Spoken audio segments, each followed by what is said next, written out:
Navbatdagisi millatlik Anaksamen taxminan miloddan avvalgi 585-525 yillar o'tgan odam. Qadimgi Yunon faylasufi Anaksimen millatlik Evristraning o'g'li va faylasuf Anaksimenderning yaqin do'sti bo'lgan. Anaksimen shogirdi bilan qalin daraxtzorda sayr qilib yurardi.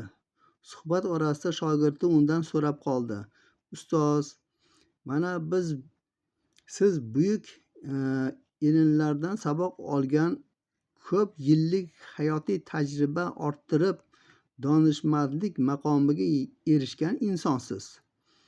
Lekin negadir hali ko'p narsani bilmayman deb noliysiz.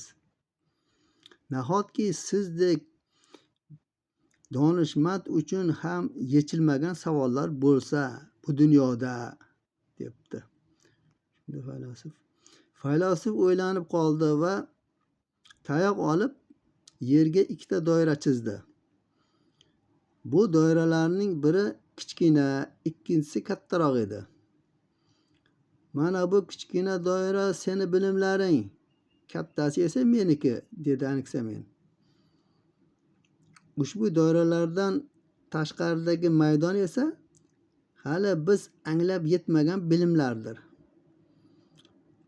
Endi bir e'tibor bergina, doira qanchalik kichik bo'lsa, undan tashqaridagi maydon ham shuncha kichik. Ya'ni hali biz tushunib yetmagan ilmlar kamroqdir. Ya'ni sen tushunib yetmagan biliming kamroq, kichkina doirang deyapti, atrofda aylanib o'ziligi kamligini aytyapti.